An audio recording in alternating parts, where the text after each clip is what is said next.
셀트리온이 기업 가치를 지속해서 끌어올리기 위해서는 유럽, 미국 등 글로벌 시장 진출과 함께 흡입제형 레키로나의 개발을 서둘러야 합니다. 셀트리온은 2021년 9월 식품의약품안전처로부터 정맥 주사형으로 개발된 코로나19 항체 치료제 레키로나의 정식 품목 허가를 받았습니다. 셀트리온은 2021년 8월 10일 호주 식품의약품안전청에 레키로나의 흡입제형 임상 1상 시험 계획을 승인받았습니다. 흡입제형 항체 치료제 개발 전문 미국 바이오 기업 인할론 바이오파마와 함께하고 있습니다. 과거 피하 주사제형의 바이오시밀러 개발에 3년 가까운 시간이 흘렀다는 점을 고려해 인할론 바이오파마와 손잡고 흡입제형 개발을 더 서두르기 위한 공동개발로 풀이됩니다. 셀트리온은 흡입형 레키로나가 호흡기를 통해 폐에 직접 약물을 전달해 코로나19 환자 치료의 편의성이 더 높아질 것으로 기대합니다. 2021년 안으로 임상 2상 시험에 진입할 계획을 세웠습니다. 셀트리온은 10월 5일 유럽의약품청에 레키로나의 정식 품목 허가를 신청했습니다. 앞서 2월 유럽의약품청이 레키로나의 정식 품목 허가를 위한 사전 검토 절차를 시작한 지 7개월 만입니다.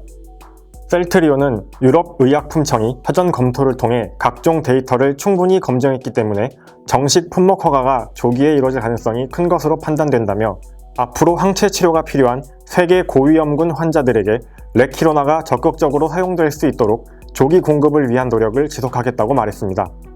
증권업계에서는 레키로나가 유럽 지역에서 정식 품목 허가를 받는다면 2022년까지 레키로나의 매출이 약 1조 2,326억 원대에 이를 것으로 전망했었습니다. 그러나 셀트리온이 레키로나로 1조 원대의 매출을 올릴 것이라는 전망에 부정적 시선도 나옵니다. 10월 1일 글로벌 제약회사인 머크가 먹는 코로나19 치료제 후보물질 몰누피라비르의 임상 3상 시험에 성공한 것으로 알려졌습니다. 셀트리온의 레키로나도 가짜 약을 투약한 환자군과 비교해 중증 환자 발생률을 70% 이상 줄였고 임상적 증상 개선 시간도 고위험군 환자에서 위약군과 비교해 4.9일 이상 줄였다고 설명했지만 머크의 몰누피라비르와 경쟁하기 위해서는 흡입제형 개발을 서둘러 편의성에서 더 앞서 나가야 합니다. 셀트리온이 레키로나의 글로벌 진출을 위해 더 힘을 써야 하는 것도 과제로 꼽힙니다. 셀트리온은 그동안 레키로나의 수출을 위해 애써왔지만 2021년 5월 10일 파키스탄과 10만 바이알 판매 계약 이후 다른 나라와 계약 체결을 이끌어내지는 못하고 논의만 이어왔습니다. 기우성 셀트리온 대표이사 부회장은 올해 7월 한 매체와의 인터뷰에서 코로나19 치료제 시장은 백신 시장보다 훨씬 작지만 수요보다 생산이 제한적이라 성장 가능성이 충분하다며 치료제 개발에서 가장 어려운 점이 변이에 대응하는 것인데 동물 실험을 통해 레키로나가 대부분의 변이에 효과적이라는 것을 확인했다고 말했습니다.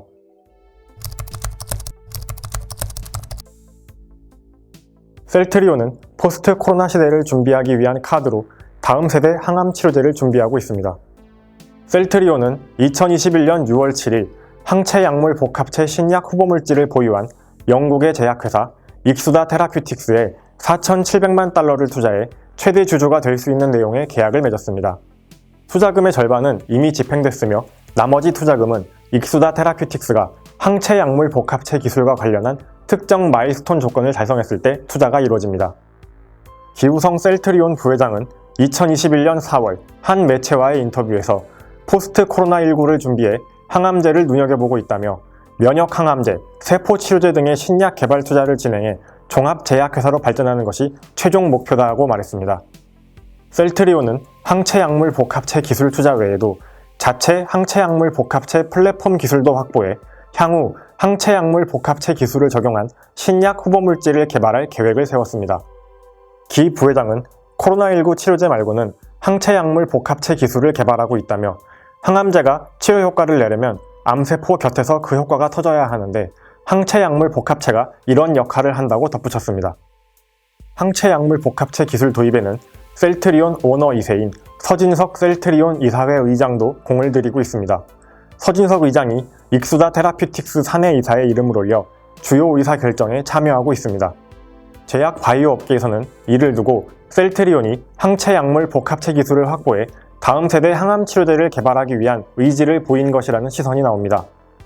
셀트리온은 2021년 3월 26일 열린 정기 주주총회에서 서진석 당시 셀트리온 수석 부사장을 셀트리온과 셀트리온 제약의 등기 임원으로 올리며 셀트리온 헬스케어를 제외한 모든 계열사 이사회의 의장을 맡겼습니다.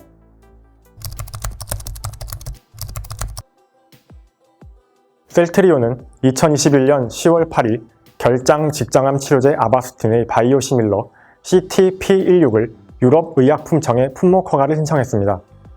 아바스틴은 글로벌 제약회사 로슈가 개발한 결장 직장암, 유방암, 비소세포 폐암 치료제로 2019년 기준 약 8조 8천억 원의 매출을 낸 것으로 알려졌습니다. 셀트리온은 아바스틴의 물질 특허가 한국과 미국, 유럽 등 거의 모든 국가에서 만료돼 CTP16의 글로벌 품목 허가 절차가 완료될 2022년 하반기부터 차례대로 시장에 제품을 내놓을 계획을 세웠습니다. 셀트리온은 2021년 5월 자가면역 질환 치료제 스텔라라의 바이오시밀러 CTP43의 글로벌 임상 3상 시험 환자 모집을 끝냈습니다. 스텔라라는 다국적 제약회사 얀센의 건선, 크론병, 궤양성 대장염 등 자가면역 질환 치료제로 2020년 기준 매출 8조 7천억 원을 냈습니다.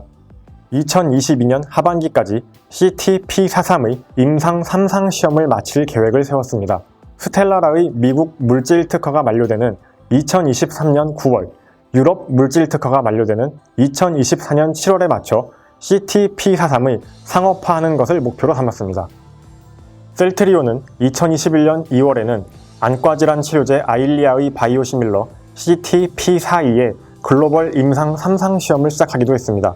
아일리아는 미국 제약회사 리제네론이 개발한 안과질환 치료제로 황반변성, 당뇨병성 황반부종 등의 치료제로 사용됩니다. 2019년 기준 약 8조 5천억 원의 매출을 거뒀습니다. 기 부회장은 2020년 12월 온라인으로 열린 2020 바이오 미래 포럼에서 원가 경쟁력만 있다면 바이오시밀러 시장이 레드오션이라 보지 않는다며 2030년까지 해마다 최소 1개의 제품을 출시하겠다고 말했습니다.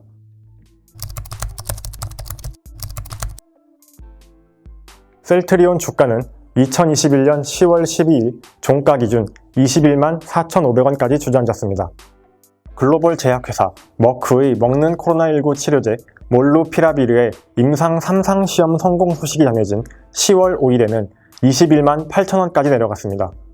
하지만 셀트리온이 레키로나의 유럽 품목 허가를 받을 것으로 예상되는 4분기부터 실적이 늘어날 것으로 전망돼 주가도 높아질 수 있을 것으로 예상됩니다. 레키로나의 흡입 제형 변경도 2021년 안으로 임상 2상 시험에 들어갑니다. 흡입 제형 변경 성공 여부도 향후 셀트리온의 주가에 큰 영향을 끼칠 수 있습니다.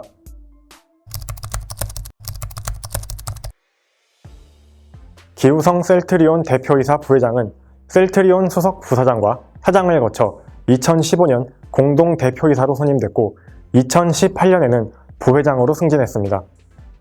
맡은 일을 해결할 때까지 밀어붙이는 성격으로 대우자동차 재직 시절 중국 공장에 문제가 있어 출장을 갔는데 6개월 동안 머물렀다고 합니다. 대우자동차의 출장 기간은 보통 3-4주 정도입니다. 서정진 전 셀트리온 회장이 2000년 셀트리온의 전신인 넥소를 창업했을 때 합류해 2014년까지 생산관리본부장, 비서실장, 부사장을 지냈습니다. 2013년 셀트리온이 세계 최초 단일 콜론 항체 바이오시밀러로 개발한 자가면역 질환 치료제 바이오시밀러 램시마의 유럽 허가의 공이 매우 컸습니다. 서정진 전 회장의 신임이 두터운 최측근 가운데 한 명으로 알려졌습니다. 기우성 부회장이 레키로나의 흡입제 제형 변경과 유럽에서의 품목 승인, 수출 등에 힘을 쏟을 것으로 기대됩니다.